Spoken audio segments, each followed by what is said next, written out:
ಜೀವನ ಅರ್ಥ ಮಾಡ್ಕೊಳ್ತಾ ಹೋದರೆ ಜನಗಳನ್ನ ಬದಲಾಯಿಸೋ ಪ್ರಯತ್ನ ನಾವು ಮಾಡಲ್ಲ. ಅದ್ರ ಬದಲಾಗಿ ನಮ್ಮ ನಿರೀಕ್ಷೆಗಳನ್ನೇ ನಾವು ಬದಲಾಯಿಸ್ಕೊಂಡು ಬಿಡ್ತೀವಿ. ಇದು Soumya Vachana. Welcome to many vlog. ಇದು ಸಂಡೇ ವ್ಲಾಗ್ ಆಗಿರುತ್ತೆ. ಸಂಡೇ ಆದ್ರಿಂದ ಸ್ವಲ್ಪ ಎದ್ದೋಳೋದೆಲ್ಲ ಲೇಟು, ಎಲ್ಲ ಕೆಲಸನೂ ಲೇಟು. ಹಾಗಾಗಿ ಬೆಳಗ್ಗೆ ತರಕಾರಿ ತರೋದಿತ್ತು. ಅಲ್ಲೇ ಪಕ್ಕದಲ್ಲಿ ಮನೆ ಹತ್ರನೇ ಒಂದು ತರಕಾರಿ ಅಂಗಡಿ ಇದೆ. ತರಕಾರಿ ತಗೊಂಡು ಹಾಗೆ ಸ್ವಲ್ಪ ಮುಂದೆ ಬಂದರೆ ಒಂದು ನರ್ಸರಿ ಶಾಪ್ ಅಂಗಡಿ ಇದೆ. ಅಲ್ಲಿ ಗಿಡಗಳು ನಾನು ಹಿಂದಿನ ವ್ಲಾಗಲ್ಲಿ ಹೇಳಿದ್ದೆ, 2 ಬೇರೆ ಪ್ಲ್ಯಾಂಟು ಮತ್ತು 2 ಬೇರೆ ಪಾಟ್ ತರ್ತೀನಿ ಅಂತ. ಸೊ ಅದನ್ನು ನೋಡಿ ತಗೊಳ್ತಿದ್ದೆ. ಅಂದರೆ 2 ಪ್ಲ್ಯಾಂಟ್ ಬಂದು ಮನೆಗೆ ಪಾಸಿಟಿವ್ ವೈಬ್ಸ್ ಕೊಡುತ್ತೆ ಅಂತ ಹೇಳ್ತಾರಲ್ಲ, ಆ ಥರದ್ದು. ನನಗೆ ಗಿಡಗಳ ಬಗ್ಗೆ ಅಷ್ಟಾಗಿ ಜ್ಞಾನ ಇಲ್ಲ.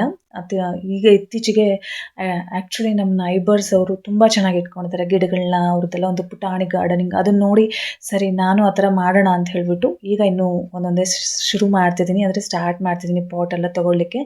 ಹಾಗೆ 2 ಪಾಟು ಮತ್ತು 2 ಗಿಡ ತೊಗೊಂಡು ಅವ್ರ ಹತ್ರ ಕೇಳಿ ತೊಗೊಂಡು ಬಂದ್ವಿ. ಆದರೆ ಅಲ್ಲಿ ಮನೆಗೆ ಬಂದಿಟ್ಟ ತಕ್ಷಣ ಒಂದು ಪಾಟ್ ಒಳಗೆ ಒಂದು ಗಿಡನೇ ಹೋಗ್ತಿಲ್ಲ. ಸೊ ಅದನ್ನು ಹಾಗೆ ಪಕ್ಕಕ್ಕೆ ಇಟ್ಬಿಟ್ಟು ತರಕಾರಿಗಳನ್ನೆಲ್ಲ ತಂದಿದ್ದನ್ನೆಲ್ಲ ಡಿವೈಡ್ ಮಾಡಿ ಎಲ್ಲ ಎತ್ತಿಟ್ಟು, ಸಂಡೇ ಆದ್ದರಿಂದ ಸೊ ನನ್ನ ಮಗ ಪನ್ನೀರ್ದು ಕರಿ ಮಾಡಿ, ಅಂದರೆ ಪನ್ನೀರ್ ಮಸಾಲ ಏನಾದರೂ ಮಾಡು, ಅದಕ್ಕೆ ಪೂರಿ ತುಂಬ ಸಮಯ ಆಯಿತು. ಅಂದರೆ ಸಂಡೇ ಇದ್ದರೆ ಮನೇಲಿ ನಿಧಾನ ತಿನ್ಬೋದು ಅಂತ. ಸೊ ಪೂರಿ ಮಾಡಿ ಪನ್ನೀರ್ ಬಟರ್ ಮಸಾಲ ಮಾಡಿ ಸೊ ತಿಂದಮೇಲೆ ಅವನದು ಸ್ವಲ್ಪ ವಾರ್ಡ್ರೂಫ್ ಎಲ್ಲ ಜೋಡಿಸೋದಿತ್ತು. ಬಟ್ಟೆ ಎಲ್ಲ ಸ್ಕಂದಂದು ಒಂದು ಶರ್ಟ್ ಒಂದು ಕಡೆ, ಪ್ಯಾಂಟು ಮತ್ತು ಟೀ ಶರ್ಟು ಅಂತ ಸ್ವಲ್ಪ ಅದೆಲ್ಲ ಸ್ವಲ್ಪ ಡಿಕ್ಲಟರು ಎಲ್ಲ ಇತ್ತು. ಅವನದೆಲ್ಲ ಸ್ವಲ್ಪ ಎಲ್ಲ ಅರೇಂಜ್ ಮಾಡಿದ್ಮೇಲೆ ಮಧ್ಯಾಹ್ನ ಆಗಿತ್ತು. ಅಷ್ಟರೊಳಗೆ ಮತ್ತೆ ಹೋಗಿ ನರ್ಸರಿ ಶಾಪ್ಗೆ ಆ ಪಾಟ್ ಬೆಳಗ್ಗೆ ತಂದಿದ್ನಲ್ಲ ಅದಾಗಲ್ಲ ಅಂತ ಗಿಡ ಸಮೇತ ತೊಗೊಂಡೋಗಿ ಎಕ್ಸ್ಚೇಂಜ್ ಮಾಡಿದೆ. ಪಾಪ ಅವ್ರು ಕೊಟ್ಟರು, ಎಂತನೂ ಹೇಳಲಿಲ್ಲ, ಅವರೇ ಇಟ್ಟು ಕೊಟ್ಟರು, ಇದು ಚೆನ್ನಾಗಿ ಕಾಣುತ್ತೆ ಅಂತ.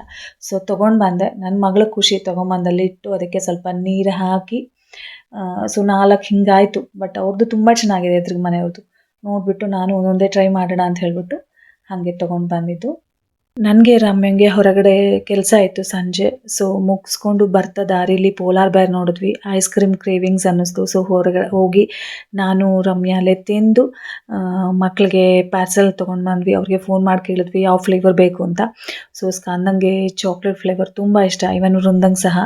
ಸೊ ಅವ್ರು ಹೇಳಿದ್ರು, ಅದನ್ನು ತೊಗೊಂಡು ಆಮೇಲೆ ಮನೆ ಕಡೆ ಹೊರಟ್ವಿ. ಬಟ್ ಅಲ್ಲಿ ತಿಂದಿದ್ದಂತೂ ಇಬ್ಬರು ಡಿಫ್ರೆಂಟ್ ಟ್ರೈ ಮಾಡಿದ್ವಿ, ಚೆನ್ನಾಗಿತ್ತು.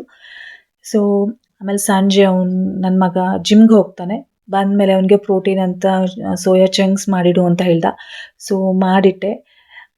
ಇದಾಗಿತ್ತು ಸಂಡೇ ಮಿನಿ ವ್ಲಾಗ್. ಸಿಗ್ತೀನಿ ನಿಮಗೆ ನೆಕ್ಸ್ಟ್ ವ್ಲಾಗಲ್ಲಿ. And thank you so much for your support. ಹೀಗೆ ವ್ಲಾಗ್ ನೋಡಿ ಸಪೋರ್ಟ್ ಮಾಡಿ, ಆಯಿತಾ? Thanks for watching. ಬಾಯ್.